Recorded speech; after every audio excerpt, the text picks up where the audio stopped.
the Federal Reserve raised interest rates by a full half a point yesterday afternoon, and the market, well, I haven't looked at the market recently.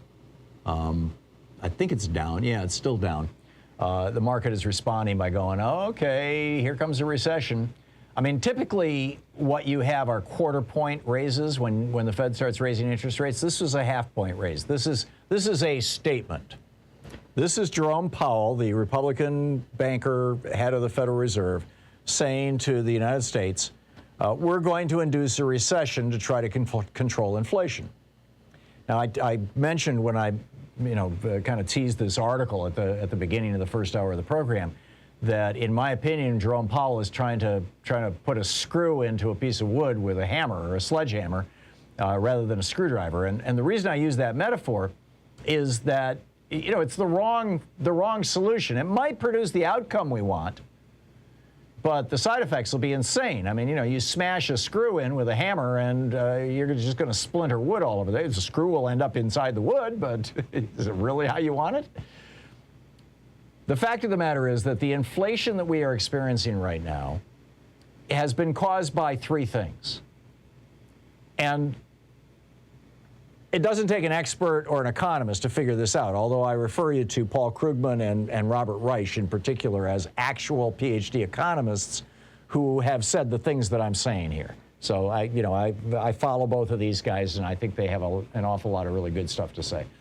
The three things are causing this inflation. The first and most consequential is that for 2 years, people stopped buying services and, to a large extent, stopped buying goods. For the first of those 2 years, this is the pandemic, the economy just went totally in the toilet. We not only locked down, we stopped buying things because people lost their jobs. We had something like 12 or 13 million people who were unemployed. And so there was a suppression of demand. The same thing happened during the 1941 to 1945 period, during World War II, when we were doing food rationing and ladies' nylon rationing, and there was a suppression of demand. And so what happened after World War II? There was inflation. All of a sudden, people are like crawling out from under the, underneath the suppression of demand and saying, I've got some money, I'm ready to buy something. So that was the first, is the increased demand as a consequence of the functionally the end of the pandemic. The second thing that is fueling inflation is supply issues. Now, this is probably the only time that I will ever mention supply side, because there's the demand side and the supply side, of course, in economics and all that kind of stuff. And Reagan, with this whole supply side thing, that was a hoax, right? That was just a scam. Yes, we need to give the billionaires tax cuts and give the corporations tax cuts so they can make more goods. More goods will be more supply. More supply will stimulate the economy, which will increase people's wages and make for more jobs. This is what Reagan tried to sell us. It's what Republicans are still trying to sell us, frankly, as the reason to cut taxes on rich people and corporations. It has never worked. It won't work. But here, there's actually a supply issue, and it comes in two forms. One is we've got a war going on in Ukraine, and that war is causing a suppression of oil supplies, specifically Russian oil supplies. Russia supplies a substantial, about 10% of the world's oil. Also, in the last year of his presidency, Donald Trump cut a deal with the Saudis to cut their daily production, their daily oil production, by 2.2 million barrels a day. Now, if 2.2 million barrels a day were to come back online right now, it would drop the price of oil down into the $60 range. Right now, it's, $80, $90 a barrel. I haven't looked in the last week, but that's where it was, a week ago. But Saudi Arabia is now saying they don't want to go back to pumping oil like they used to. They're making a whole hell of a lot of money, and they're losing less oil. And it's hurting Democrats. It's hurting Biden. And they're very happy about this. They just gave Jared Kushner $1 billion. They're betting that the Trump family will be back in power in 2.5 years. And Mohammed bin Salman, frankly, doesn't like Democrats. A Democrat, Jamal Khashoggi was, kind of on the side of the Democrats. So you've got an oil supply problem, which is driving up inflation, just like it did in the 1970s. The inflation of the 70s was the result, again, of Saudi Arabia cutting off our oil supply. In that case, it was because we took the side of Israel.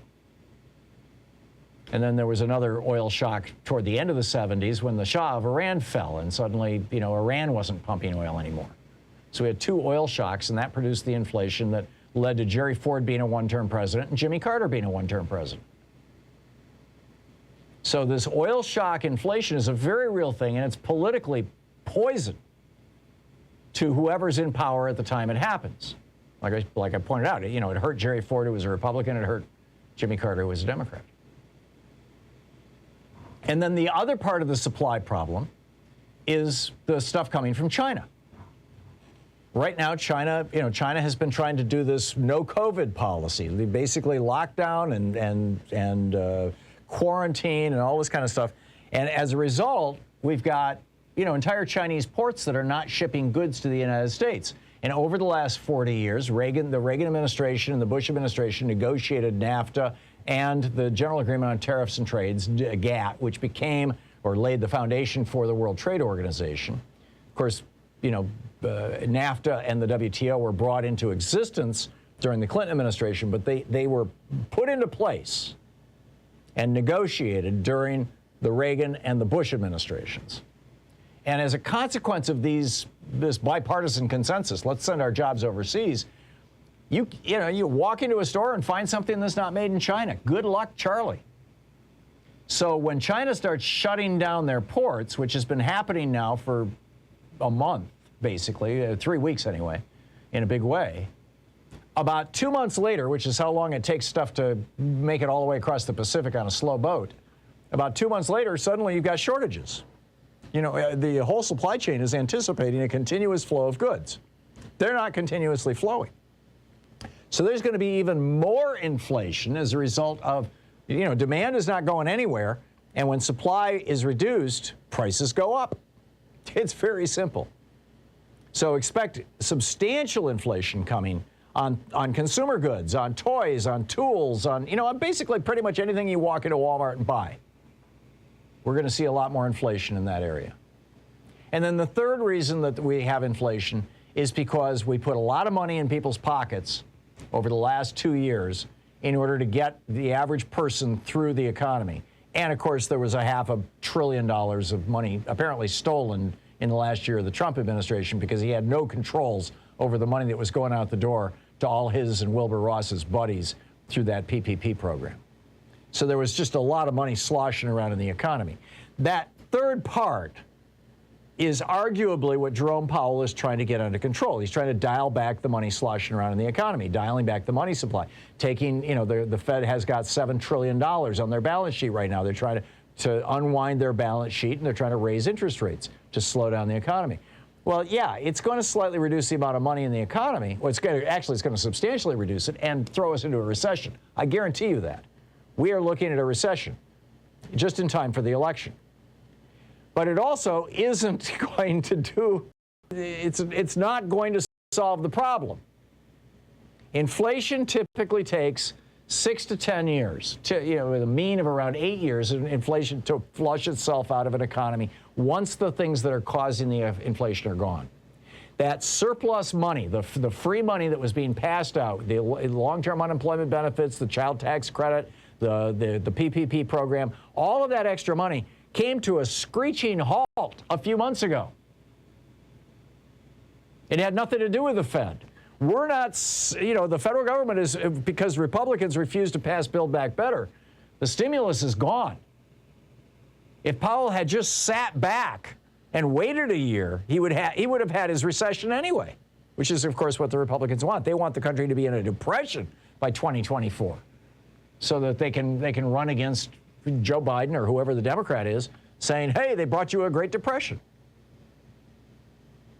So Powell is trying to solve a problem of demand, the pent-up demand during the pandemic, a problem of supply, oil and the supply chain coming from China, and a problem of surplus cash, which no longer exists,